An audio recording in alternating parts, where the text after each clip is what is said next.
Hello and welcome to episode 169 of the Thinking LSAT podcast in Vienna, Virginia. This is Ben Olson. With me is Nathan Fox in Los Angeles. How's it going, Nathan? Awesome, man. How are you? Doing good.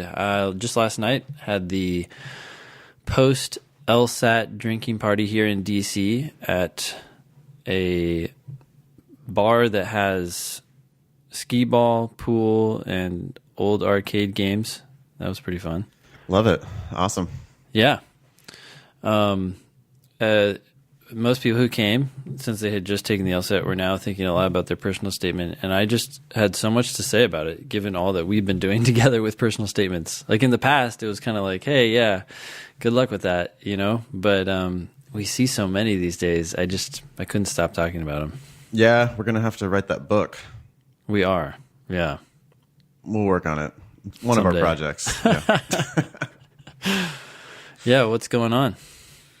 Oh, nothing. I'm just kind of shaking off the cobwebs this morning. I feel like every time we talk, I am hungover from the night before. I went to a party last night for CASA. Have I told you much about this volunteering thing that I do for CASA? Anyway, they had a Christmas party, like volunteer, thank you, whatever. And there was an open bar, and then just hung out after that. And yeah, just ended up having a long one. So anyways, that's why I'm running a little bit late this morning. No worries. Cool. So today on the show, we're going to talk about a cool feature of Tesla's cars that helped some of the people with the California wildfires. I thought they were cool. We have a question on how do I study after a disappointing LSAT score. Another emailer wrote in and said, hey, I'm asking some advice for a friend. Okay. Probably for themselves. But anyway, Yeah, right. Nicholas asks us to brutally review his personal statement. Oh, boy. No problem. And then if we have time, we might get to question number 4 in LSAT India. So, Cool. Yeah. You can always email us at help@thinkinglsat.com. Those go to Sarah, who's doing an amazing job organizing the agenda for us. Thank you as always, Sarah. If you do send in a question and you're so inclined, please send us your selfie as well. We may include it in the show posts. So if you have not joined the Facebook group, it's the Thinking LSAT podcast group on Facebook. It now has 1,110 members. There's a lot of stuff going on there. I actually have not been on the Facebook group for a few days now. I moved it off my home screen on my phone, and now it's like I forgot about Facebook. So I will get back on there because it's fun. But in any case, I'm trying to be more disciplined in my life. You're trying to be more disciplined in your life. Yeah, that's pretty vague. I don't know. What am I trying to do? Oh, I'm trying not to get sucked into Facebook and Instagram all the time. You know, it's become this oh, I don't have something to do right now. Homepage, Instagram, as opposed to thinking about what I should actually probably be doing next, or not what I should be, but what I actually want to be doing. There's so many things I want to do. I even want to work on this personal statement book, right? But instead I'm just on Instagram. So I do that with Twitter. I just reflexively just check it. And I'm scrolling, I just find myself no, I was looking at it 30 seconds ago, and now I'm looking at it again just to see if somebody put, Yeah, what has happened in the last 2 minutes. Just to see if our asshole president made another, horrible tweet or something. It's I don't need to be doing that shit either. Yeah. I mean, I like it. I like connecting with people on this stuff, but I want to just do it more deliberately. That's all. I see. Speaking of Twitter, you can tweet us at Thinking LSAT. You can tweet Nathan at nfox and me at Olson Benjamin. We also both offer classes. I'm in DC and Nathan is in LA and San Francisco. My website is strategyprep.com. Nathan's is foxlsat.com. We also do online classes and one-on-one tutoring. Mostly, well, you said almost all of it is through Skype, right? All of it is through Skype for you now. Yeah, all of it these days. Yeah, I would say about 2/3 is Skype for me, and another third is in DC. But we also both have a joint project. It's the LSAT Demon. If you haven't heard about it yet, it's a place where you can go and do targeted practice questions. You just pick your poison, either logical reasoning, games, or reading comp, and start doing practice problems, and the demon will figure out how good you are at each of those things and start giving you questions or games or reading comp passages that are targeted to your ability, so that you're not wasting time on easy ones or, for that matter, on hard ones when you should be at wherever you're at. So that's the LSATdemon.com. We get a lot of feedback, by the way, about the demon, and it's overwhelmingly positive, and we appreciate it very much. I just included this snippet because I thought it was funny. Someone wrote in and they said, I recently wrote down or noticed a typo. It is for the LR question regarding 90% of human brains. Choice B has jack of certainty, when I believe it should be lack of certainty. And I was like, yeah, I don't know how it got to be jack of certainty, but it's certainly not jack of certainty. It's lack of certainty. I can be certain of that. And so we fixed that. Then he goes on, overall, though, I honestly couldn't say one bad thing about the demon. It's the most convenient manner of studying, particularly preventing any excuses as to why I'm not studying at any given moment of leisure, and that accountability is amazing. It's kind of a long sentence, but I appreciate the sentiment. And then he goes on, let me know if I can help out in any other way. Yeah, it's been fun to work on this with you, Nathan. It's cool. I am very excited. I can't wait to see what happens next with it. But this is, I mean, it's obviously helping people if, this student, for example, just carving back that time, everybody's busy, right? Everybody's got school, work, family, friends, all kinds of stuff that you have to do. And this student is just like finding a moment to do a question. And if you do that, you're going to be making progress. Yeah. So yeah, that's amazing. Yeah. Yeah. Do you think most people are using it on their phones or on a tablet or on a laptop? I don't know. The sense I have is that most people are using it on their phones. That's what we designed it for. We also made it so you can do it on a tablet or on your laptop, of course. But we designed everything with the phone in mind because we thought that that's really where people could benefit, right? They could go on a trip and they don't have to haul around their heavy LSAT books. They can just have all of it on their phone. Yeah. So what we're recommending then is that everybody take your phone, go to lsatdemon.com, and then sign up and start using the demon for your prep. But then also go ahead and just delete Facebook, Instagram, Tinder, Snapchat, all that. All that could be just gone, and you could just like get serious and start studying. Yeah, I mean, some people have said they're addicted to the demon. If you could become addicted to the demon as opposed to Facebook or Instagram, it's not going to make a difference between today and tomorrow, but 2 weeks from now, 4 weeks from now, that's a huge difference. That would be good. Cool. We have an update on our personal statement service. Oh, I asked Sarah to put this on there because I wanted to yell about the pricing. I texted you I was hypothesizing about how we should price our personal statement service. Yeah. Okay. Mm-hmm. Yeah. So people who are curious, it costs $2,000. It's expensive, but that's because it's really good. It's $1,995. But I was texting Ben complaining about how some of the statements that we work on require much more work than others do. That is true. Yeah. And there is a correlation for sure between your LSAT score and your personal statement quality. Yeah. I'm sorry, but this is just 100% true. And those of you who have higher LSAT scores, you also have better personal statements. And I don't know why that is. You're better at English, for one thing.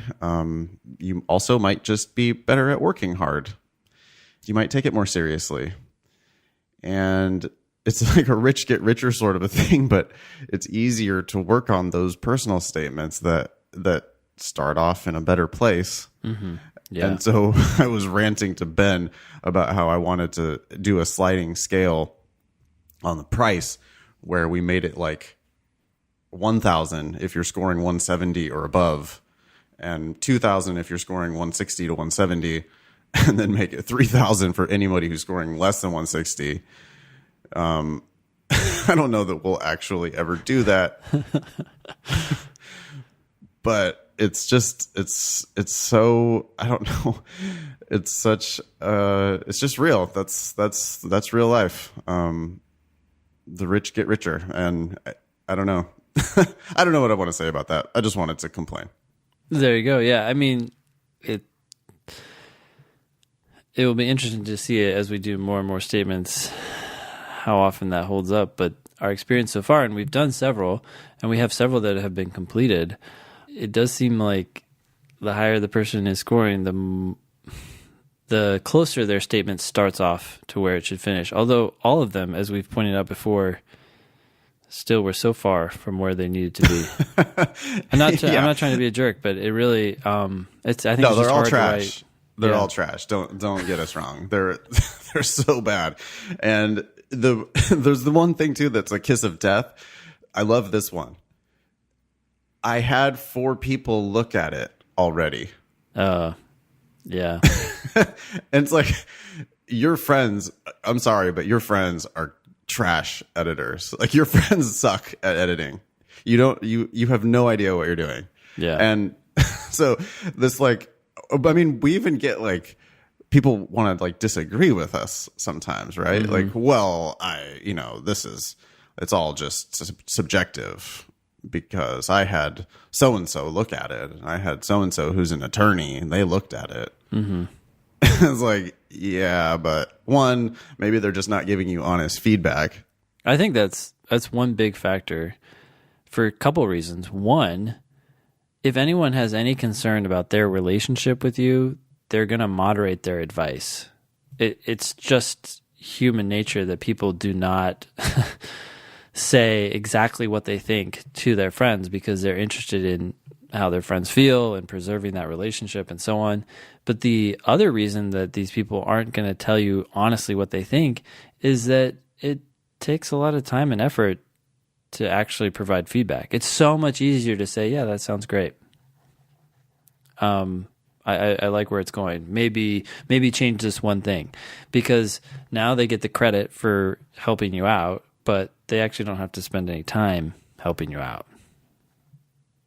It's just the way the world works, which is fine. I mean, that's how we all interact, and we're nice to each other, and that's great. But it's not good for your personal statement because the person who reads it doesn't give a shit. Yeah, I'm not nice when I'm giving feedback about the personal statement. That's not my job. I'm not your mom. I'm not like trying to babysit you. You're supposed to be an attorney, right? You're going to be a lawyer. Okay, well then you need to be able to hear like the harsh reality about your just personal statement where the theme and the writing completely missed the mark. Mm-hmm. I got one from a student of mine in my San Francisco class, really smart, recent student of mine, and she sent me this personal statement. I mean, I think she ended up with 170 something LSAT, and she's great. She's an awesome candidate. But I read her personal statement, and it was really well written, actually. But the theme of it made her sound like she was a babysitter, basically. And she's like been out of school for not that long, but she's been out of school for a year. You know, she's like an adult person. Mm-hmm. And now her personal statement is like her interacting with some autistic 5-year-old or something. And it was just like, you're not painting the picture of yourself as this professional person. The theme on that just missed. It just was like, it's like, please, surely you have something that can sound like a lawyer, because you're just not painting the picture of a lawyer now. Yeah. You're making me, it's like this looks like and you know, if you imagine what that statement looks like in a stack of other very like vapid, just immature sounding statements that people write. Yeah.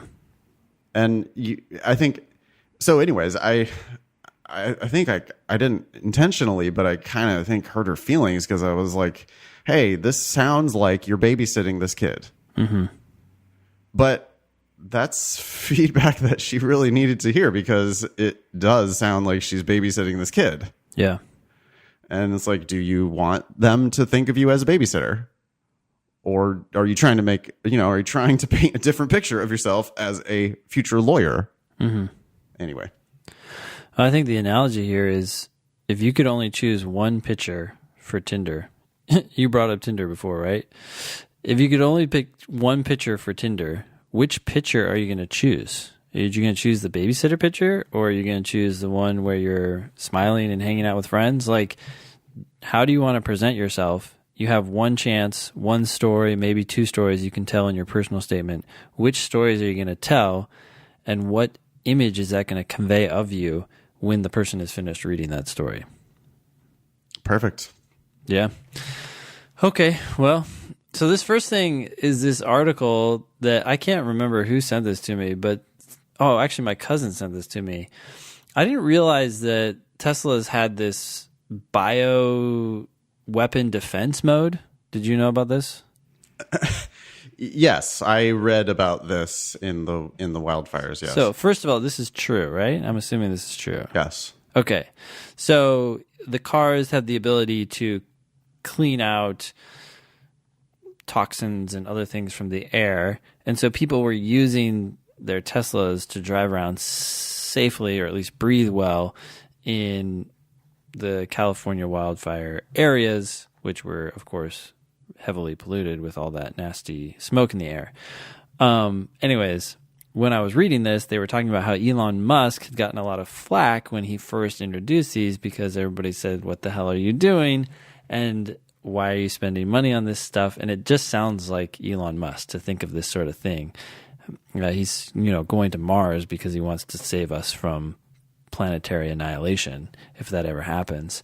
So the fact that he was thinking ahead to a bioweapon defense mode, bio war, is not surprising. But anyways, people were like, oh, look, it turned out to be useful. And so then I was thinking, what could we think ahead and put in the demon that would be like, all of a sudden people would be like, oh, wow, this feature seems so stupid, but now it has saved me. I can't think of any, but I just wanted to share this because it's cool. And I really like Elon Musk. I am smitten by him. So I think he's amazing. Indeed. When Sarah, or when the emails were going around about this, that this was going on to the agenda, do you remember what my response was? Yeah, Ben is drunk. That's what I thought. I was for sure thought that Ben was drunk when he was sending out this, that this was, because it was like, yeah, trying to make the connection of this story connected to the demon. It's just, it's attenuated, Ben. Yeah, I understand. It breaks all bounds of logic. Yeah. Anyway, all right, but we could both just fanboy on Elon Musk a little bit. That's fine. He is pretty amazing. He's digging a tunnel under Los Angeles. It's pretty crazy. Yeah. Cool. So the next one is actually LSAT related. Weekly pearls versus turds. So far 0-2, right? 0 pearls, 2 turds. I already kind of glanced ahead to this one, and I'm nervous about our scoreboard. But anyways, do you want to take it? Sure. Pearls versus turds is a feature where we check out a piece of received, scare quotes, wisdom about the LSAT or law school admissions, and we decide whether this is a pearl of wisdom or a turd. Mm-hmm. So here it is. This, again, is also from the Facebook group. So check out Thinking LSAT podcast group on Facebook if you want to chime in on this stuff. But this alleged piece of advice, I mean, it is a piece of advice, right? Yep. It could just be a piece of real bad advice. We don't know. Yeah. All right. Here it is. Law schools often take the lowest score into consideration. What? So, all right. Is that like trolling, or is that, so somebody actually thought that was true? So the way it's worded, like if I'm going to be a an asshole here. It does say law schools often take the lowest score into consideration. Consideration is a very weak word, right? Like they could glance at it and think about it for a half second. And now you could say that it's been taken into consideration. Maybe that does happen because they do see all your scores when they get your score report. But taking something into consideration, in other words, taking in the information, is very different from acting on that information. So I would say that this is misleading at best, wrong, but most likely wrong. I mean, it's just they're going to take your highest score, and that's what's going to actually affect their decision. So, right. And law schools don't help matters because law schools, annoyingly, when you ask them, hey, do you guys just take the highest score, or do you average, or what do you do with multiple LSAT scores? Mm-hmm. These fucking admissions folk will frequently say something true but misleading, which is, well, we see all of your scores on your score report. Yeah. That's not really answering the question. They do get a score report that has all of your scores on it. Mm-hmm. But then they also, the very first thing they do is they take your highest score and they put that into their index calculation. And when they admit you, if you decide to go to their school, then the highest score is what gets reported out to the ABA, and that's what gets reported out to U.S. News and World Report. And they decidedly really only care about the high one. But the admissions people, for whatever reason, it just doesn't make any sense to me. But they do frequently mislead students by saying, oh, well, we take all of the scores into account. I think one thing about the whole admissions process is that the more opaque they can keep it, the more vague it is, the less we know about how they make their final decision, the easier it is for them to reject people and not need to explain themselves, right? Because they are worried about people getting rejected and potentially suing them. It's not very common, but the more opaque or unclear the process is, the easier it is for them to say, hey, there was something about your application that we didn't like, and you can't pin it down, and therefore it's harder to go after them. Interesting. I think that's one reason they tend to keep this whole process somewhat vague. I could buy that. Yeah, I could buy that. I mean, and it may not necessarily even be for litigation. It's just that for whatever reason, they have some internal motivation to accept a bunch of people from some part of the country, or for financial reasons, they want to accept people. And the less that is known about how those decisions are made, the easier it is for them to make decisions and for us to just look at them and go, well, it could have been because they had a great personal statement, or it could have been because they had a low LSAT score on record, or whatever. We don't know why someone was accepted, so then or rejected, and so it's harder to then go after them and say, well, that's not a good reason. I think you should have accepted this person over this other person, and they can start doing whatever they want. I think they also want to preserve the mystery of they want to make it look harder to get in than it actually is. Sure. Because they want to make it look like more prestigious because they want to charge you more money. Mm. So they make it look like, they don't want anybody to think they're a shoe-in. Mm-hmm. And they just, they don't want to, they want to make it look like a special thing, Oh boy, you're so lucky to have gotten into our prestigious, fancy law school. After careful consideration. Right. And when the truth is, listen, I looked at your 509 report and my LSAT score is higher than your 75th percentile. Like you're admitting me. Yep. Stop bullshitting. Yeah. Okay. Anyway, law schools do not take the lowest score into consideration. It might show up on that report, but they are only caring about your highest score. Yeah. So that is another turd. Pearls 0, turds 3. Awesome. Watch out, internet. If you have any pieces of wisdom that you would like to, get our thoughts on, you can just email the show, help@thinkinglsat.com. With we need a steady stream of potential pearls or turds. Yeah. So if there's anything you want us to weigh in on, just email the show. If you know that it's a turd, you don't need to send it in. But if you get some advice from your law school admissions counselor or your pre-law advisor, and you are on the fence as to whether it's good advice or bad advice, or it seems conflicting with something else you've read online or what you've heard here, send it in. When you're in doubt, that's when we need to set things straight. So things that are on the fence, send them in, and Sarah will add them. Yeah, and don't waste Sarah's time, please. We need Sarah to stay on board. Yeah, we do. Thank you, Sarah. You know what? Sarah offended me the other day because she offended you or offended? Yes. Oh, offended. Okay. Mm-hmm. I told her because I was asking why we didn't have an LSAT India question on the last episode. Yeah.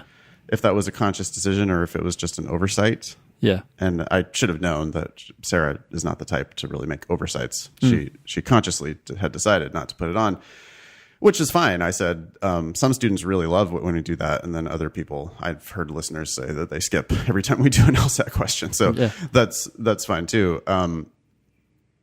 But Sarah said she agreed with my assessment, which was that they're a little dry, but also really useful. And she said that she had actually been only listening to those. Like she had the day before or something, she had just only been listening to the LSAT questions, which meant that she was skipping all of our other brilliant moments of the show. And all our compliments to her. Yeah, so I totally busted her on that. Hey, no, take what you like. No, I also emailed her yesterday and told her that she was a goddamn delight because she is. Yeah. Oh, I agree. It's been awesome having her on board. Plus, I think that she should keep her hair blonde. Oh, I have never. I think seen... she had a picture, and I guess her hair is naturally dark, or I don't know what color it is, but her hair is blonde now, I think, or blonde-ish. And I said, that looks cool. And she said, oh, good to know. She was having an internal debate, I think. So, wow. Okay. Yeah, I would endorse that. It looks cool.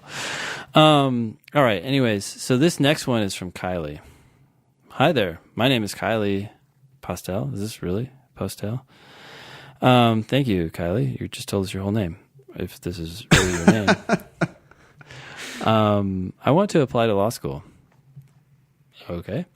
I have had a few obstacles with taking the LSAT exam, or I should say some unfortunate cases of bad luck. Ooh. General rule of thumb in life, if you are successful, you tend to attribute your success to luck. But if you're a failure and you attribute it to bad luck, you're probably not looking at the right source of the problem. Yeah. And anyways, long story short here is when you're failing at something, you probably want to look at what you're doing and not attribute it to bad luck, even if that exists. She continues, I was scoring an average of 161. I was set to take a September exam, and during a softball game, I suffered a hit to the head from a softball. All right. That's kind of bad luck. I step off my podium. Needless to say, my doctor told me I needed to rest or I won't heal. She gave me a concerned look when I told her I was scheduled to take the LSAT in a few weeks. I had to cancel my registration. I took time off. I got back in the groove and also moved to Arizona and studied, trying to work on my focus, which I was struggling with after my injury, but I was doing better. Okay, so she had trouble focusing after her injury. Now she's doing better. I studied while working part-time, trying to find full-time employment. It was a struggle moving, but I took the LSAT in June 2018. My practice tests were doing a lot better. I had a few 165s and a few 159 ranges. Okay. I scored a 142 on test day. I was disappointed. I knew I was under a lot of stress from moving, finding employment, and trying to get back in the groove after the head injury, but still, 142 was low for me. I did notice that when I got my results, my logic games score was very well. I went through the Fox Logic Games book, and it was a tremendous help. Thank you. Reading comp is either really well or really bad, like it was on test day. LR was so-so on test day. Okay. Now, I am currently in California working full-time in a good job. I took more time off and I feel better. I am better mentally to take a second test. I've done a lot of prep in the past, so I don't believe I would have a hard time getting back into the groove. What advice can you give me in regards to my self-study? How can I avoid that odd low score I got in the past after scoring well in practice tests? Should I strive to take the February LSAT? Holy cow, there's a lot of questions here. Is taking time 35-minute sections a good strategy when I have a busy work week? Actually, that seems like the best strategy when you have a busy work week. It's simple and it's a limited amount of time. Any advice or guidance would be appreciated. I really have been motivated to go to law school and I feel behind in the game because of my bad luck, but I'm persevering through it. I want a good score for the schools I'm looking at, and I want scholarships opportunities as I had in my undergrad. Like you guys say in your podcast, don't pay for law school. Thanks for any advice you can give me.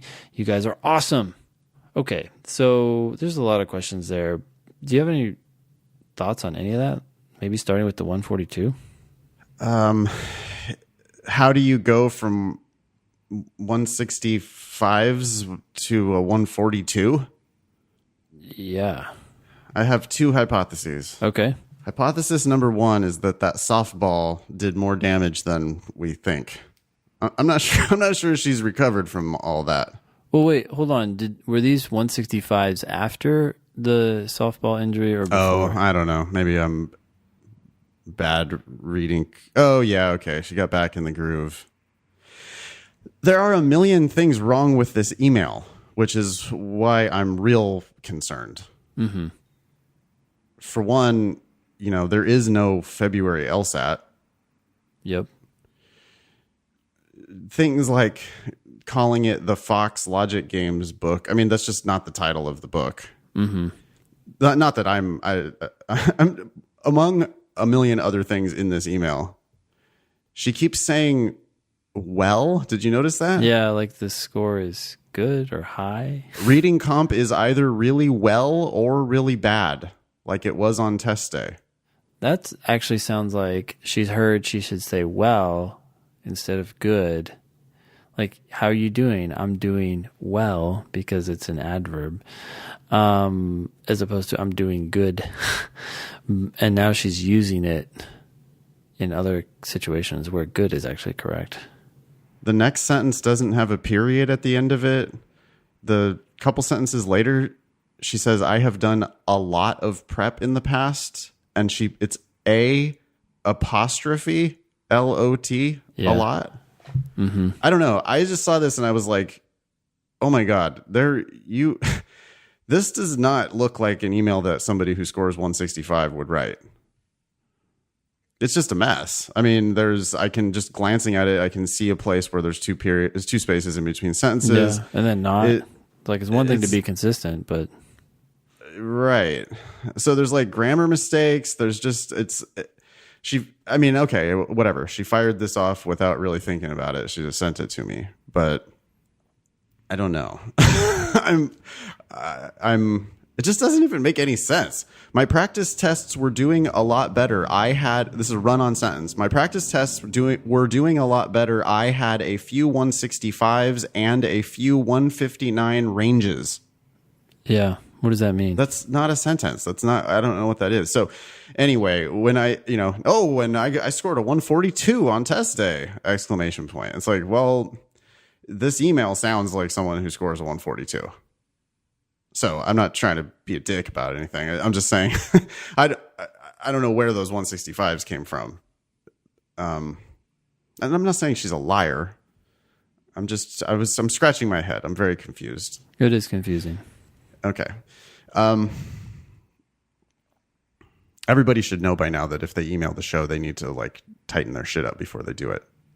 Because otherwise we're not going to be able to see past that. Right?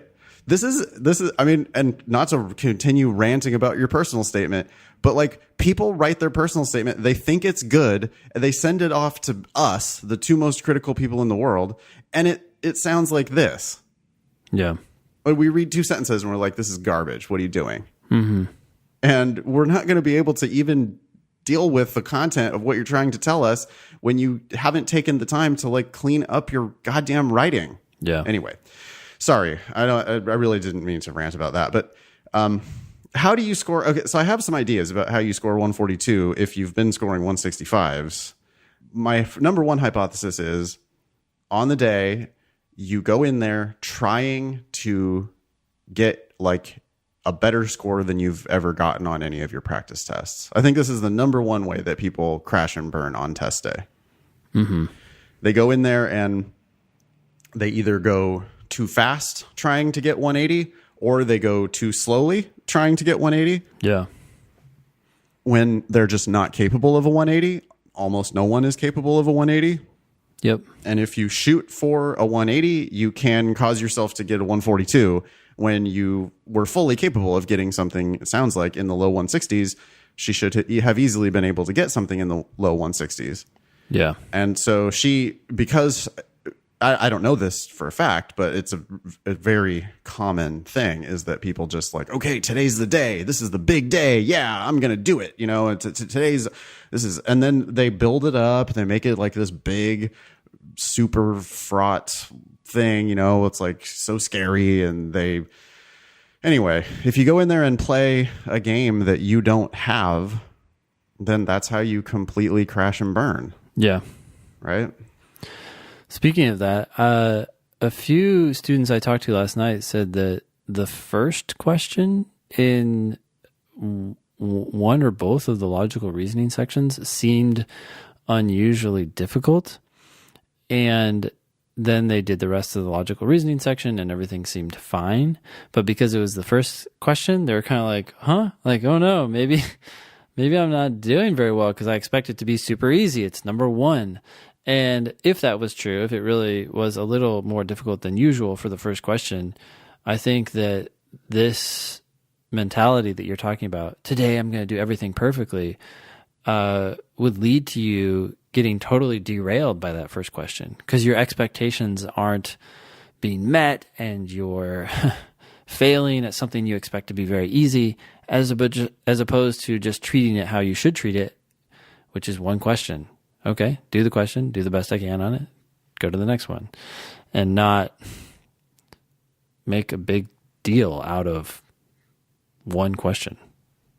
Yeah, people also think that they don't understand that there is variance in how difficult the questions are throughout the section, right? So sometimes people are like real embarrassed to ask me for help on number one, like because they think that number one is supposed to be the easiest question. Yeah. But it does not. No, that's not how this works. The way it works is the questions generally overall, on average, the questions get harder as you get deeper into the section. But number one can be trickier than number 10 sometimes. So it's not... Everybody needs to calm the fuck down. One thing you need to do is do more practice. If you do more practice, then you'll realize that, hey, sometimes question number one is not the easiest question in the section. Yeah. Okay, so what? I don't know what to say here to Kylie. Do you have any other advice? Well, she asks, is taking time 35-minute sections a good strategy when I have a busy work week? I would say yes, it is. It's possibly self-serving, but if you don't even have time for a 35-minute section, sign up for the Demon and do one question. And depending on how well you do in that tool, it will guide you to the difficulty level that you should be at. So you can do 15 minutes of questions if that's all you got that night. And then the next day when you have 35 minutes, do the 35-minute section. But if you don't have time to do a 35-minute section 4 days a week, maybe this isn't the time for you to think about going to law school. You need to be able to make that time. Yeah. At a minimum. Yeah. This like complaining about bad luck and stuff is just not, that's not sounding like a lawyer. Complaining about like, I have a full-time job, that's not a thing that a lawyer does. So yeah, it's a common question I get. People say, I have a unique situation. I'm working right now, and I'm wondering if I'm going to be able to work and then come to your class at night. And I say, well, it starts at 6:30 because pretty much everyone in the class is working. It's actually more or less common that someone is in school and therefore has time during the day that working people don't. I look around at my class and I think pretty much everyone is working at some full-time job. Often it's at a law firm in the city or on the hill, and those jobs are not necessarily 9 to 5. These people are working longer hours, coming in sometimes later. Class starts at 6:30. They show up at 7 because they were working. So that's the norm. Yeah, lawyers don't sleep. I mean, if you're complaining about your full-time job and you can't find 35 minutes in your schedule, well, there are other people with full-time jobs and school and family and friends and a whole big life. And those people are, I don't know. They're just not sleeping. That's fine. They're not watching TV. Because they're getting rid of Netflix or whatever. Right. And they go to work. You can do it if you can refocus on what you truly want. It doesn't have to be something that's complete drudgery. If you work because you're trying to earn money or hopefully like what you do, but you also want to go to law school, then you go to work and then you come home and you eat. You don't need to stress out. You just say, okay, instead of sitting on the couch for 45 hour and a half watching some show, you just say, instead of doing that, I'm going to go sit at the table, start my timer, and bam, 35 minutes later, you've done a section. It's actually not that crazy. As long as you don't get sucked into things like Facebook or all this stuff that sometimes we all do because we have all this stuff at our fingertips and it's easy to get distracted. Yeah. And if you don't make it a priority, then it's just not going to happen for you. Yeah. You just have to decide. You have to decide that you're going to make this an everyday self-improvement project. It's like fitness or like anything else. You just have to chip away at it. You have to do it, but you have to decide that this is going to be your priority. People need to, young people especially are too unreasonably beholden to their jobs. Do you find this? Like people who are, they're going to law school, right? I mean, their plan is to go to law school, which means they're going to quit their job. Yep. But then they let their job just completely run their life. Mm-hmm. And if you're studying for the LSAT, you need to make the LSAT your number one priority. I mean, I'm not saying this isn't test masters or whatever. I'm not saying like study 40 hours a week or something stupid like that. But I am saying your best hour of the day needs to be given to the LSAT because that's the way you're going to make the quickest improvement is if you bring your best self to it. Mm-hmm. And so if that means, Ben, I love your tip about leave work on time. Yeah. I love that so much. Y'all need to leave work. You just tell them you're leaving. Mm-hmm. And if that means that you're going to get passed over for a promotion or if that means that you're going to get fired or whatever, well, fuck it. Who cares? Because law school is, once you start law school, you're in a totally different world anyway. Mm-hmm.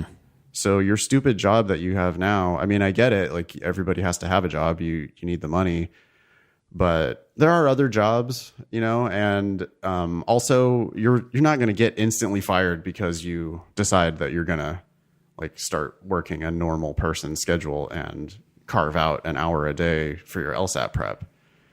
If you don't do this, then you're just going to be like, we love you, but we don't want you to be studying for the LSAT for 2 years. Mm-hmm. And that's what people do who don't make LSAT prep their priority. They just, it never happens for them. Yeah.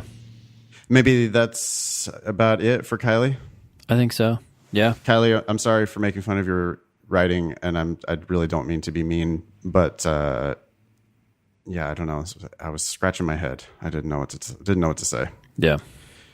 Okay, next one. Yeah. Good afternoon. I have been listening to the podcast for some time now, and I love it! ! I have a question to be asked for the podcast. Put in the passive voice here. The question shall be asked. By whom? We don't know. Squire. I love that voice that you just did right there. That was great. Okay. Well, people need to just people with their writing, they just need to fucking just stop. We need you to be direct. Do you have a question for us? Do we have an answer for you? Yeah, you don't ever need to say, I have a question to be asked. What? It's like, thank you for the compliment about I love it. That's great. But even I have been listening to the podcast for some time now. Mm-hmm. It's like, well, yeah. I mean, you're emailing the show. Presumably you have been listening to the podcast for some time. So at least a day. This is literally devoid of meaning. I mean, or it's not devoid of meaning, but we know that you are a listener. So you're not telling us anything that we don't. Anyway, sorry. Hey, Nathan, I just had a thought. Do you and I need to go to like a therapist? I think we read people's emails and we just can't hold ourselves back. We're just like, okay, time to shit on it. I'm becoming worse. I mean, I'm like becoming actually the worst. That is true. I have to confirm. No offense. I'm not. No, I am 100% the worst. The more, it's weird, like the more time we spend editing, I just have no fucking patience for these things anymore. It's like I don't know, people need to like snap out of it. I want to like shake people. I don't get it. Okay, anyway. Yeah, we need to go to therapy. That's great, Ben. We'll go to like couples counseling. Yeah, we could get together or separately. I don't know. I think we should do both. Yeah. Don't you? I think we should each go have our own special therapy time, but then we could also do a joint one. They could give us like poorly worded sentences or emails, and then have and us, we just like, breathe. Yeah. Take a deep breath. We're like, but why was there no fucking comma? I want one of those foam bats so that I can start beating the shit out of everything. You know, don't they do that in therapy sometimes? Like punch pillows and yell and stuff. I need to do that. I don't know. Yeah, that sounds helpful. Okay. All right. I'm continuing on with this email. A friend of mine recently was suspended for a year due to sexual misconduct at the college they went to. Comma, they have decent grades and is waiting to get their LSAT score back, but would it really matter though? Question mark. Oh. Why are they using the they, the plural they, for an individual? They're trying to identify their gender, which probably is male, and even if you identify it as male, we're not going to know who did this. Women can be guilty of sexual misconduct, Ben. Oh, I'm not saying they can't be. I'm just saying probabilistically, what are the odds? I don't know. Kids these days with the pronoun choice, whatever. If people want to be referred to as they, that's fine. I think that this is probably just somebody's trying to make it anonymous as much as they can, which is fine. But this sentence is just garbage, though. Garbage. This is a terrible sentence. Why are you writing trash? What? Did you read? Please, people, read your shit before you send it out the door. I mean, a friend of mine recently was suspended for a year due to sexual misconduct at the college they went to. Then there's not a period here. This is a comma. Yep. Comma. They have decent grades and is waiting to get their LSAT score back. So now we have subject-verb disagreements. Yep. No, but would it Oxford really comma. matter though? Question mark. But would it really matter though? But would it really matter? But But would it really matter though? Question mark. Did you go to fucking college? What? How do you possibly graduate from college and have write that sentence? isn't this like partly the fault of colleges who are moving away from the basics? Like, I got a letter. Sorry for the distraction here, but I got a note from one of my kids' teachers, and she was talking about how she was concerned because he wasn't as focused in class as he'd like to be. And I'm like, hey, he's 6. I don't really care about that. Is he learning how to read, and is he learning some math? That's all I care about. And I think about college, and I'm like, people need to be able to graduate from college and know how to write and know how to do some math. Yeah, And totally. it's like they get off on all these fancy subjects, and they're experts, quote, experts in these esoteric ideas. And it's like, yeah, but can you communicate and do some basic deductions? That's all. I am shocked at the poor quality of the writing that we see just on the regular. I can't believe that people are graduating from college and they write like this. Yeah. I don't know what's going on, but it's not good. Mm-hmm. Okay, continue. Yep. They are worried that the words, quote, suspended sexual misconduct on their transcript will now allow them to even get into any colleges they wanted to, TOO,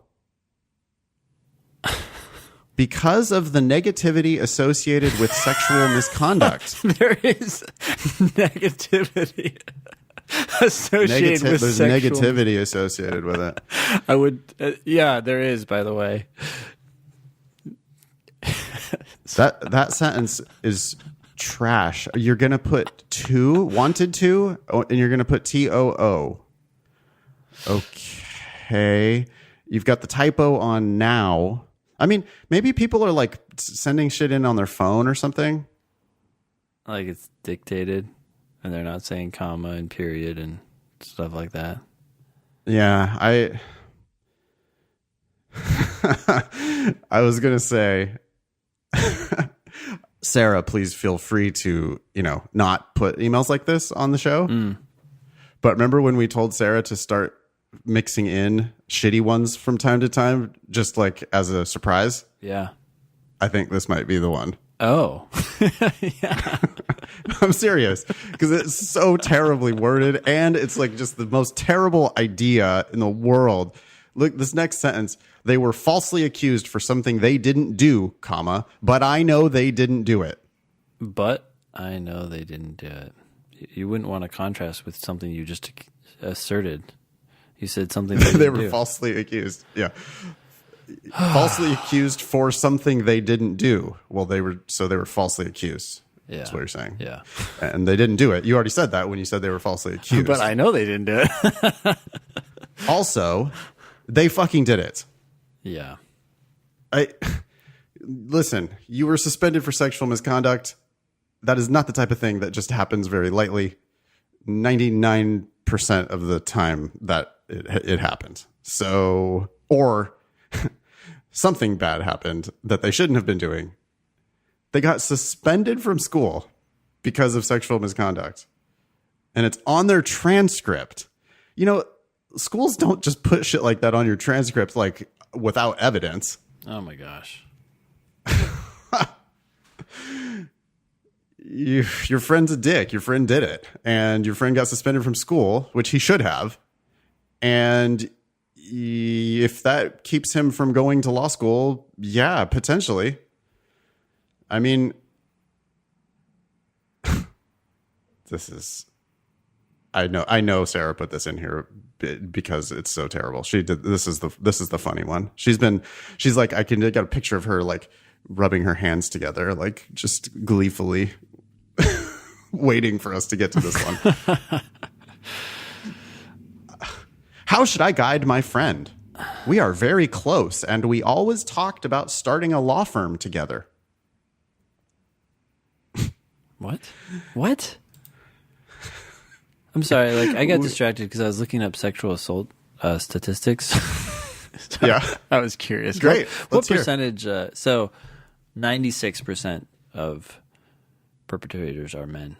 So. Oh yeah. Well, sure. At least I'm according surprised to it's not this higher. study. Huh? I'm surprised it's not higher. I'm surprised but, yeah. it's not higher. But anyway, so this most likely man.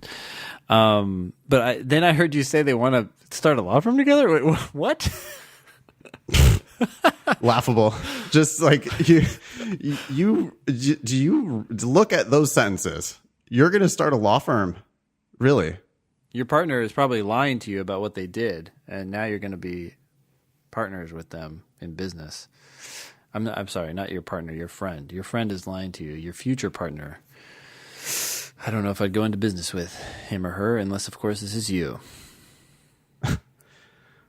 I would love to get your insight into what they should do so I can help guide them. There's no way to remove it from their transcript, apparently, and I feel really bad because they have always wanted to become a lawyer and go to a good law school. Now they are saying that admissions won't help them if they try to explain what happened in their personal statement, so getting a good LSAT score won't even help that much in them getting admitted. Did you have to take a breath there? How did you make it through that sentence? Holy shit. I feel so bad. I'm sorry. I am sorry. I apologize. This is a listener reaching out for help. And I'm sorry. This email's garbage. You do not seem like a lawyer to me. You need to work on your writing. You need to read shit out loud so that you can hear. I mean, I was literally running out of breath when I was reading that sentence. If that happens, then that means it's not a good sentence. So you need to try harder and write a better sentence. And yeah. I mean, really, they always wanted to be a lawyer. Come on. Sorry, go ahead, Ben. Yeah, I don't know. Like, I don't believe this email now. This is a friend of mine, so it's written by the person who actually has the sexual misconduct on their record. Right? And I don't know. So now this whole thing is like a ruse. It's weird. If you always thought about being a lawyer, you should have thought about that when you were sexually assaulting someone on campus. Like, does sexual assault have long-term, possibly permanent ramifications? Yes. Yeah, it does. Yeah, because you're crossing the boundaries of someone else, and there are consequences for doing that. If there weren't, then people would cross the boundaries of other people all the time. Sorry, but that's the reality.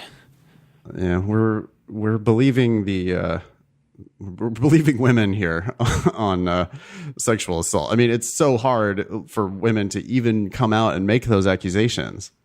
And if she came out and said something, that's because that shit happened. Call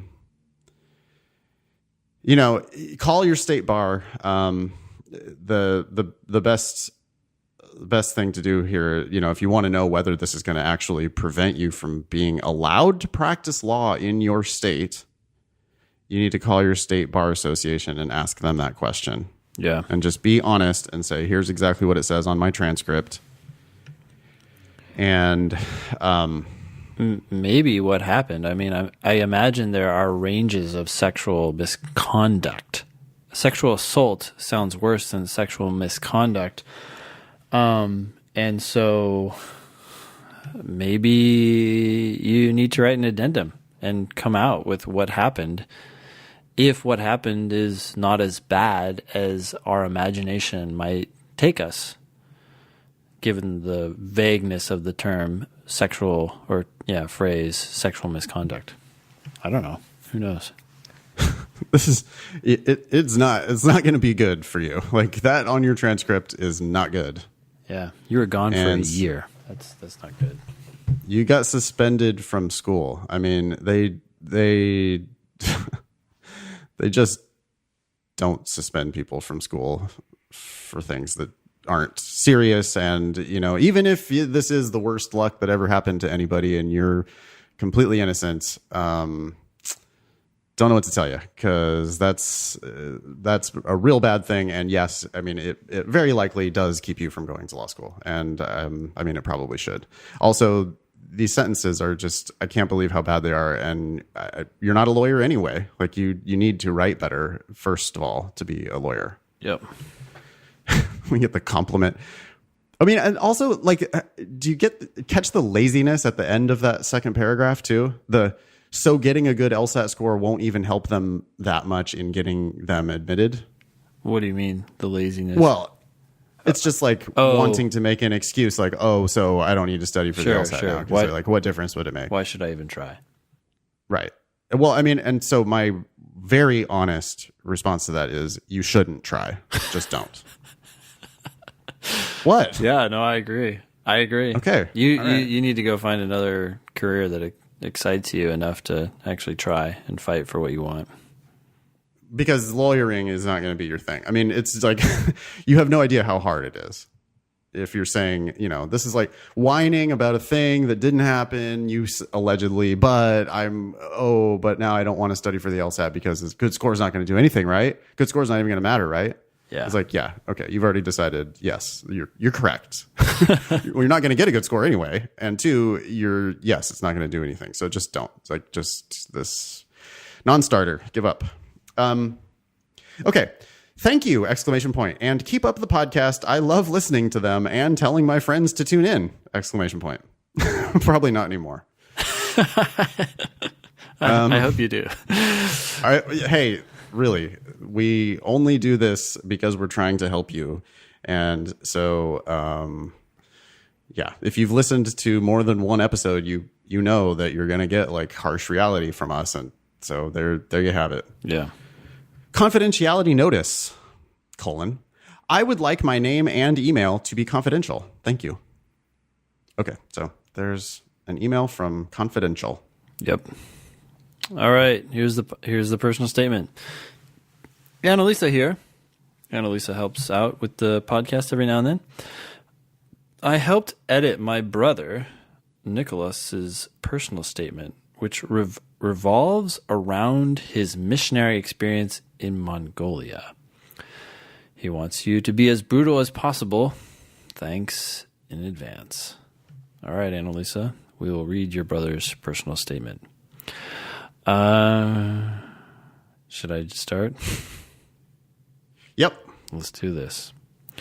All right. I saw two twin kindergarten-aged girls and their 10-year-old brother look at me with dirt-caked faces.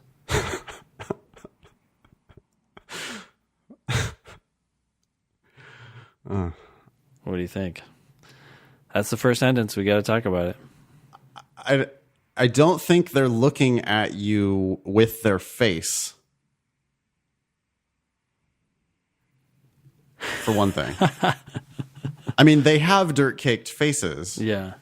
But, like, why are you saying, look at me with their face? Mm-hmm. Most people have their eyes on their face, and they're looking at you with their eyes. But looking at me with dirt-caked faces, it's so clunky. I know what Anne Levine would say as well. What? Which is, well, we're not learning anything about you. Yeah. This is the first sentence, and it's not about you. It's I saw. What did you see? You saw some dirty little kids. Looking at you. Who gives a shit? Who are you? All I'm getting here is like, I saw poverty. Yep. I don't care that you saw poverty. I care what you did about it. So cut out the I saw these things and instead just like say what happened. Say what you did. Okay. So I will I will give him this. I do see something, like clearly it does tell me a little bit about Nicholas. He's in a poorer area, but I agree. The focus of the first sentence is too much on these children. Plight of the downtrodden is the worst possible theme because everyone tries to do it. Yeah. And I'm not saying that Nicholas is going to go that way with this, but it makes me think that that's the way it's going because you're talking about poor people. It's just, I agree that there's something here. There's a spark of something here, like a vivid, trying to paint a picture. Sure. It's just, this isn't looking like, I don't know.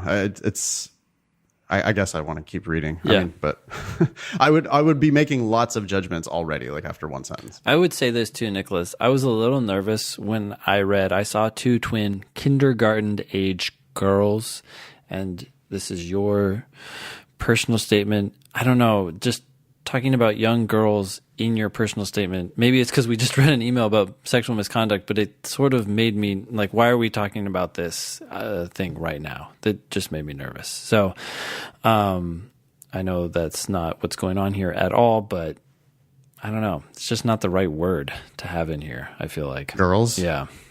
Huh. I don't know. Well, like, why does gender matter? What are we doing? Oh, I'm not talking about girls or boys. I'm just saying young people. I'm saying to Nicholas. Yeah. Why does that matter? Mm-hmm. Why do I need to know that these were girls? Why are we pointing that out? Why is that detail here? Yeah. How does the fact that they were kindergarten aged girls help you get into law school? Why does that make you a lawyer? Yeah. Anyway. So they continue. Next sentence. They lived in filth. Okay. Now that's about them, not about you. Strewn across the dirt floor of their what? I'm giving him credit that might be a Mongolian thing. My hypothesis is that is what like a tent would be called in Mongolia. Jurlay? Gur. Lay. Oh, gur trash. lay. Gur lay trash. Okay. No, the dirt What? floor of their gur. Oh, gosh. I'm not even like, okay. I'm like trying to put those words together. Okay. Well, of their gur lay trash. Also, yeah. Don't put that in there because it looks like a typo, right? And if we don't know Mongolia, I mean, I should not be having to infer that this is the name of a tent in Mongolia. I think I'm right, but I don't need to be doing those gymnastics. You could say fucking tent. Well, I'm looking up the definition. I can't find it. It actually has some other meanings from Mongolian. A male convert to Judaism from Mongolian. Like, what? I don't understand. Well, okay, it's not that. It's clearly Okay. not what he meant, but it's confusing. Strewn across the dirt floor of their gur lay trash, molding potatoes, and watermelon rinds eaten down to the bone with no more than 1/4 of an inch of white left. Oh, What? boy. Okay, we're still talking about them and the harsh conditions that they're in. I mean, this sucks for them. That detail right there is so. This is exactly one of those details that has the exact opposite of its intended effect. Right? Like Nicholas is trying to paint a picture of poverty for us here. Yeah. But by including the fact that the watermelon rinds are eaten down to the bone, Which they don't have bones. But They don't have bones, so you don't like, want to use stop an with analogy, a food analogy with food. That's confusing. Yeah. Right. But then also there is a quarter of an inch of white left. So no more than a quarter of an inch of white left. It actually makes it look like they could have still eaten more of it. So maybe they're not that hungry, I guess. It's just everything so far. All of this, yes, all of this needs to go. So far, there's nothing here that I would keep. Goodbye. All of that gone. Next sentence. I asked them when they had last seen their parents. They did not remember. Okay. Wow. Okay, tough. That sucks. That's obviously a very powerful moment. I mean, it's great. You're in Mongolia. You're doing work with poor people. That's awesome. But I so far, I need you to be doing things. Because right now, all you're doing is like, you're there. That's good. But you're feeling sorry for them, which is, I don't care about that. Everybody feels sorry for them. Yeah. So people, you know what I was yelling at my student, the other one that I said, like, it looked like she was babysitting. This looks like babysitting, right? I mean, Nicholas is literally in the room with kindergartners and a 10-year-old. Yeah. And so it's like, well, okay, but that's not a lawyer thing. And the student of mine, I want to make this point. She was trying to like use compassion as a big selling point for herself. Yeah. I don't think that's a good selling point. For lawyers. Lawyers, some of the best lawyers I know are some of the least compassionate people I know. I'm sorry, but that's just the reality. Like you don't, and some of the most compassionate people I know completely washed out of being lawyers because it was too hard for them to, like, the harsh reality of sometimes your client loses. And so I don't think compassion it's not a compelling theme for me. Think about this for a half second.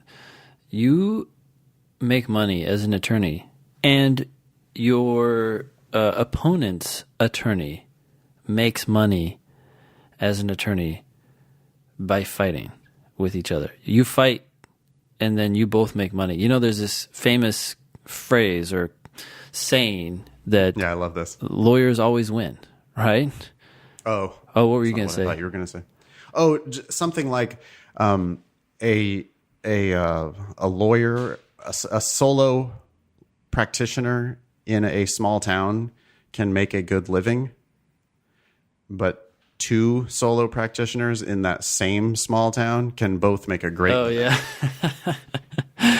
Yeah, exactly. And that great living comes from conflict. So when people are not happy with each other, you win. And that's the same idea, lawyers always win, comes from the fact that when you have two large corporations going after each other, one of them might be annihilated, might lose, might even win, but lose because they spent so much money fighting.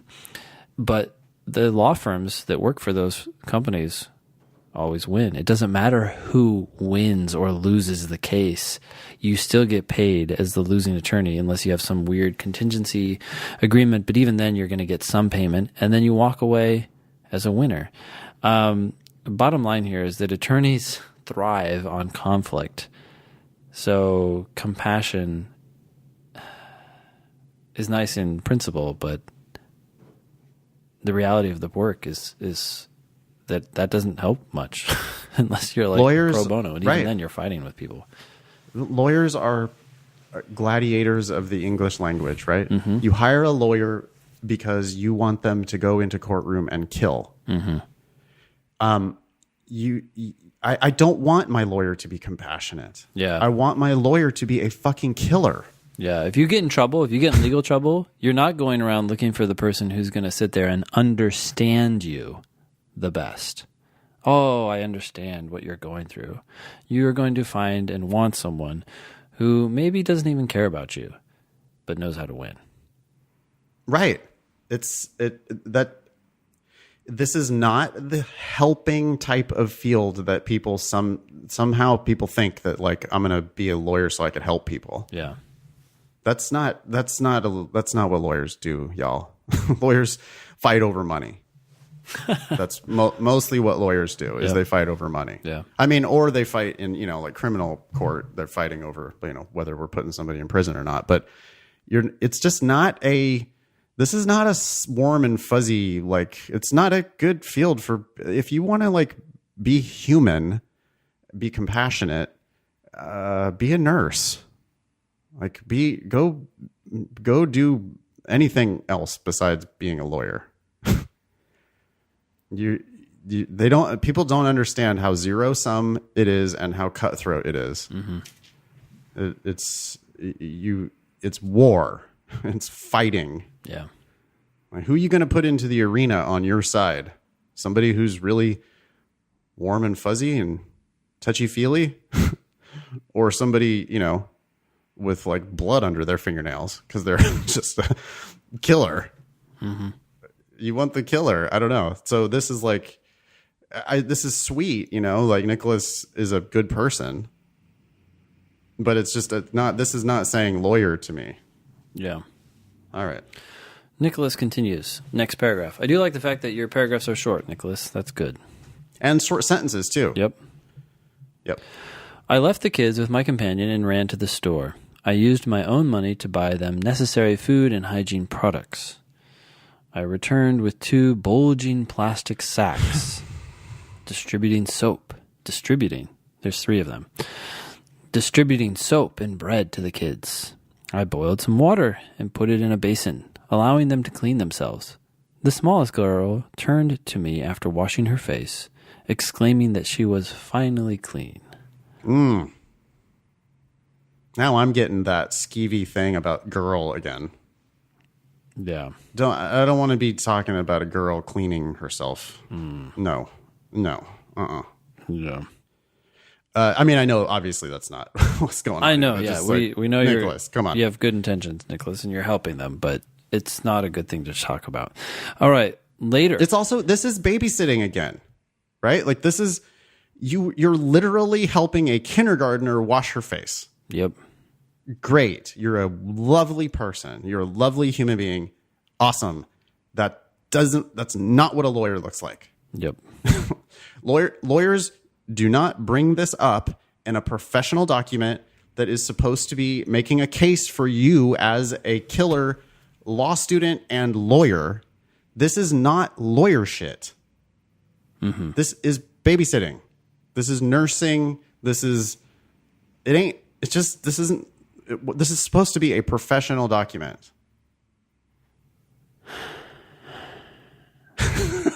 Yeah.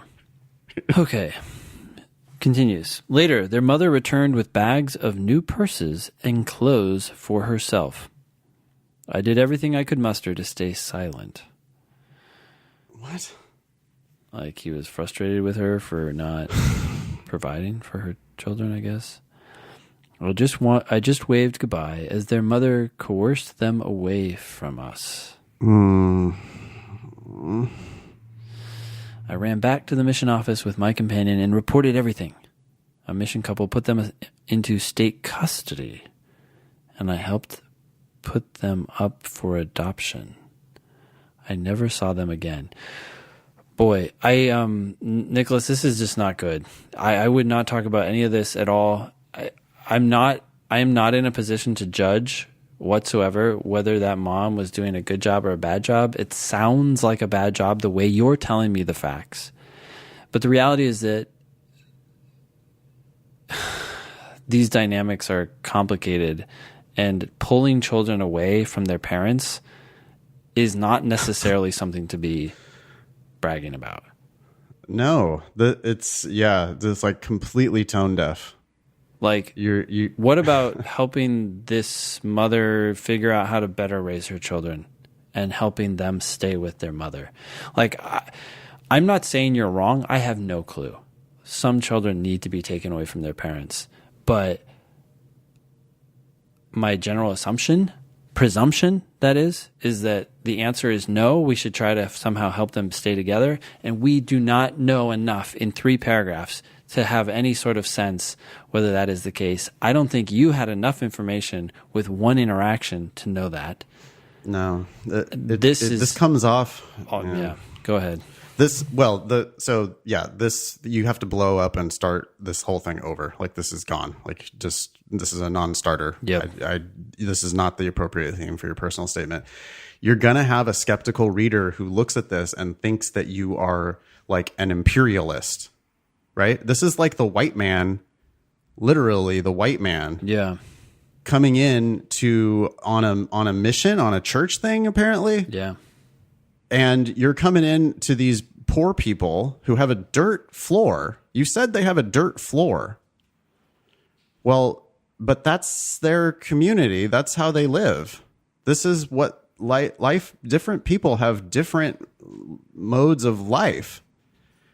And now you're coming in and, it's like the presumption of like, notice he goes and gets necessary food and hygiene products. Yeah. Like, that has a tone. Nicholas, I know you are not like a racist asshole, but as your attorney, I have to advise you that if you say this, some people are going to go, oh, so you're a racist asshole. Like, you're completely culturally insensitive. You don't realize that different people live in different ways. You came in, you started bossing people around. You went to the store and like, you have to have this stuff. And then, ended up like getting the kids taken away from their mom. Holy shit. And you're like presenting that as a win, kind of, right? Yeah. I helped put them up for adoption. I never saw them again. Like, oh, yay. That does not sound like a happy outcome at all. No, that is not a happy ending. And what did Nicholas really do here? Like, Nicholas went to the store, bought some shit, and then narked out the mom for being a bad mom and got her kids taken away from her.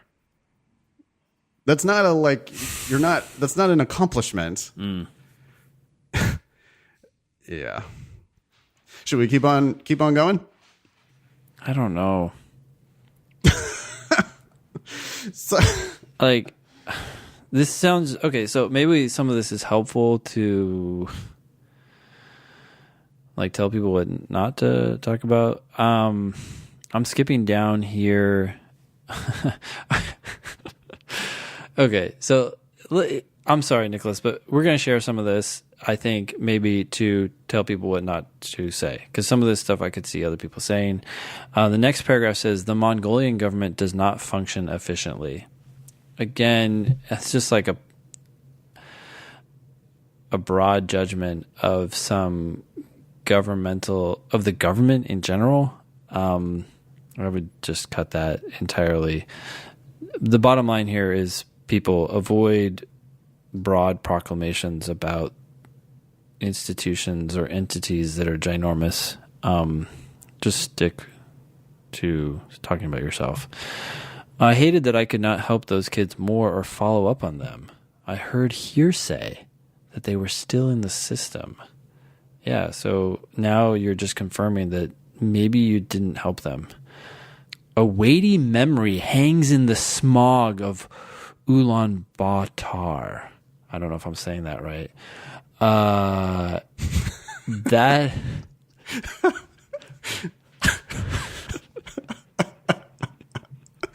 It's a weighty memory. It's a weighty memory that's hanging in the smog.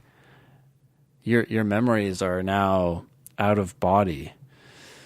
This is just you're trying too hard, Nicholas. This is kind of like your first paragraph. We've seen this before, right? And clearly he listens to the show. Annalisa listens to the show too.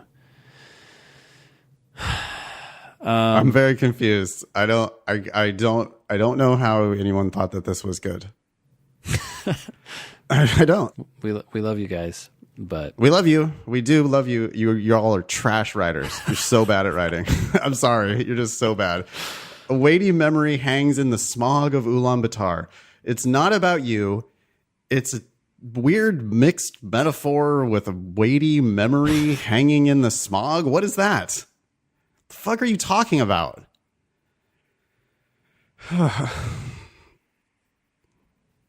No, should we continue? I don't know. I feel like we need to let this go. Okay, so here we go. Let's jump ahead to this. This might have some saving grace. I'm at the second to last paragraph. Okay. I lived in the Gobi Desert with my in-laws for 4 months. Oh, because, back up, sorry, he met his future wife in Mongolia, got married in the States. I lived in the Gobi Desert with my in-laws for 4 months with no running water or electricity this past summer. My brothers-in-law and I herded 500 sheep and 600 goats, taking them to and from pastures, a process not made easy by drought. Okay, you're telling us what you did. While herding, I found a sheep stranded in the mountains. Okay. If it was left there, it would have died from lack of food and water. Nicholas, are you going to say something else? I had to lasso it down with one brother-in-law using a pulley system. Once we got it... It's not the lasso? No.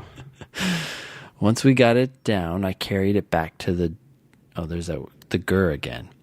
Yep. I washed the dirt off its fur and fed it. I go around saving people. As I held the clean sheep in my hands, I thought of those abandoned kids during my mission and how their fates still rest in the government's hands. Because of me. Because of me. And now this sheep is going to be part of our herd. In any case, my time in Mongolia defined who I am today. I am Nicholas, do not say this ever. No one ever said this. I am ready for law school to further define me and put my future career in motion. Okay. I do not want to face the same experience I faced in Mongolia. I want to fully help individuals and not leave my job unfinished as I did with those kids. I am aware there is only so much I can do as a law student and attorney, but I will devote my time and energy to becoming the best I can be, just as I did when I was a missionary. Hey, look, future promises are empty. They don't do anything. You only want to say what you did in your past and let people conclude from that how awesome you will be in the future. It's okay to say, I want to go into the JAG Corps or whatever. Like, you can say there are things that I want to do in the future, but saying that this is like you promising to be awesome. This is the sort of thing that I would imagine like an ex coming to someone and saying, like, I promise I'll be better. And it's just like, really? I'm going to make a decision based on what you've done in the past, right? Like, that's what law schools are going to do. They're going to look at who you were, not who you're promising to be. So you might as well just not even say it. It backfires. It's just like, why are you crying to me about this? Sorry.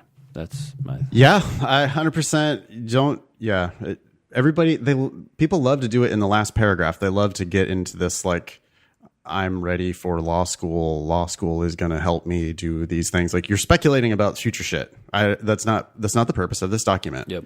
The purpose of this document is for you to portray yourself as a lawyer. I want you to look like a lawyer. This looks like a babysitter, goat herder, white guy who doesn't really understand, like, not culturally sensitive, is what this looks like to me. Yeah. And I mean, I know that Nicholas, he must be a good guy, right? I don't mean to, I'm not like actually attacking you, but your skeptical reader is gonna just, that's what they're gonna be thinking. You're coming off like a white American imperialist going into the, you're going to go like save the unwashed, literally unwashed, Ben. Yeah. It's like, you don't say that. And anyway, this isn't lawyer shit. Like, show me some lawyer shit.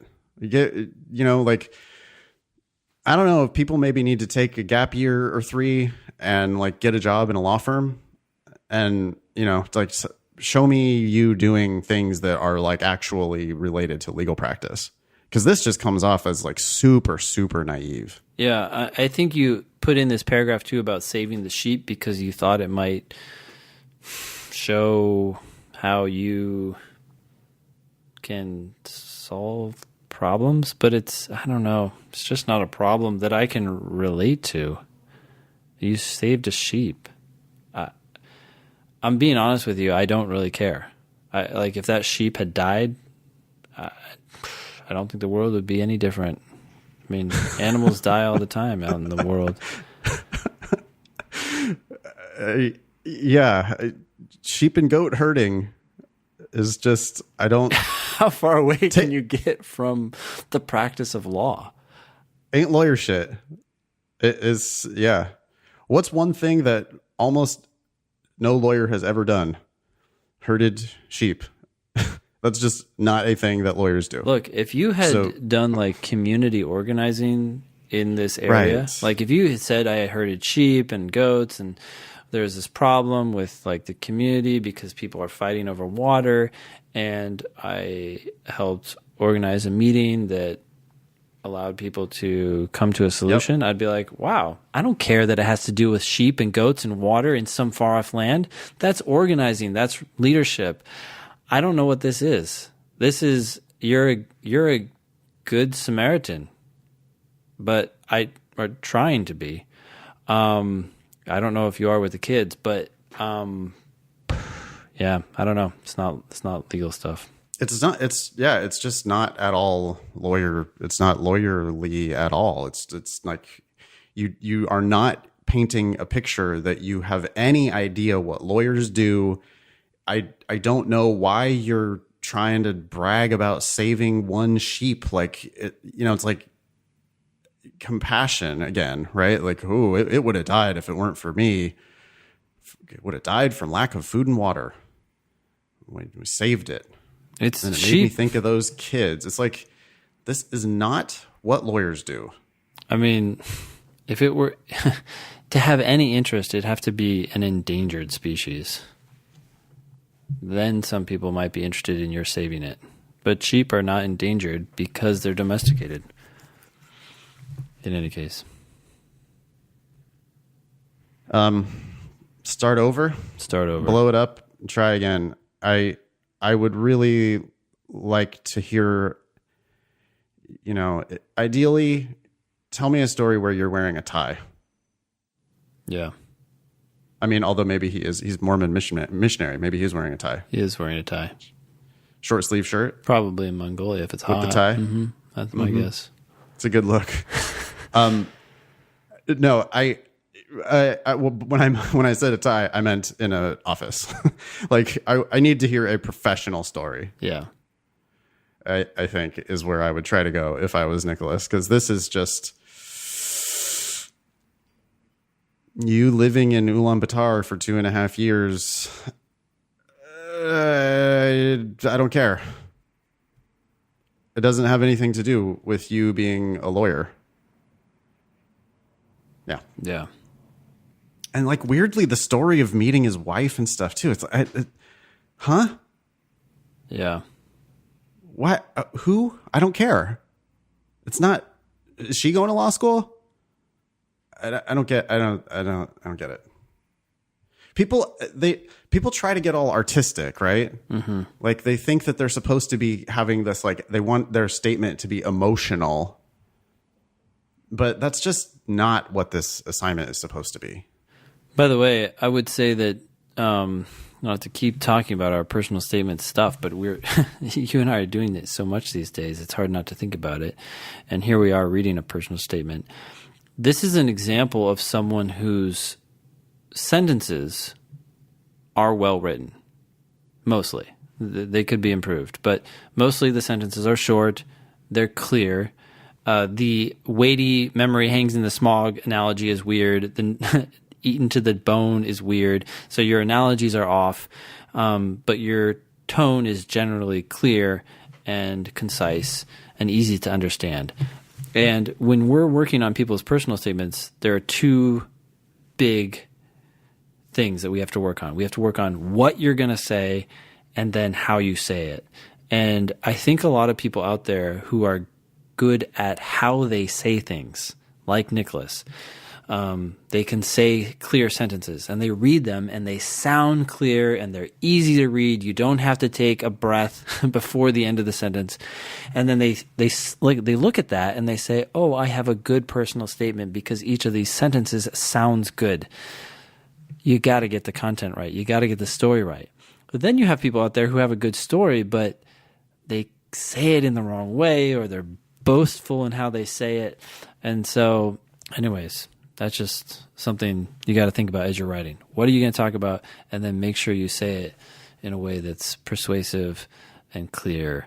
But yeah, anyways. You have to think about what the schools want. I mean, the schools want someone who is going to be a strong advocate for their client, right? They want a lawyer. They want someone who's going to kick ass in law school. They want someone who's going to kick ass in legal practice, make a lot of money, raise the prestige of the school. Donate back to the school. Donate back to the school. Absolutely. That's what they want. They're looking for like rock star lawyers, and rock star lawyers are like killers. So, professional killers. And you're supposed to be showing yourself as this serious professional person. Yeah. And it does, I think sometimes people shy away from topics because they think it's too dry. But lawyers are boring as shit. Law school and legal practice, it's so boring. It's so serious. Yeah. You have to be, so don't be afraid of writing about some system that you created at work where you really solved a problem in the office. Yeah, that's dry and that's boring, but that's lawyer shit. If that's what you're putting out there, I created this thing that solved this problem and saved our company $1 million or whatever it is. That's much better than the dirty faced kids and the goats. Oh boy. All right. Should we, what do you think? Leave it there? Yeah, we could leave it there. I guess we'll get to LSAT in India next time. I'm happy with that. Yeah. Alrighty. Sorry for such a dark, this show went dark. Oh my God. Oh. People need to try harder, Ben, on their writing. They need to try. Yeah. They need to try harder. They need to listen to the show. They need to actually take our advice, and they need to, on their personal statements, they need to write about serious things in a plain spoken way. And yeah, you're right about Nicholas being a good enough writer. It's just that the ideas here are not appropriate at all. Mm-hmm. Other people, other emails that we read today are just not good writing. Or content sometimes. Or content. It's like, you shouldn't have sent anything. Oh, boy. How many listeners do you think we lost today? I don't know. What are the download stats? I'm sorry. We'll be nicer. No, we won't. Yeah. I mean, it's our honest assessment of what we're looking at. So we could be wrong, but it's as we see it. Right. And yeah, you want to say that there's a lot of subjectivity and that you ran it by other people and they thought it was good. Well, that's fine. Maybe they're right. Send it in. But apply to law school. Yeah. I mean, they could be right. Or the two guys who do this professionally, every day, we could be right. So one of those. Yeah. I don't know. That was show number 169. Thanks all y'all for listening. Nice knowing you.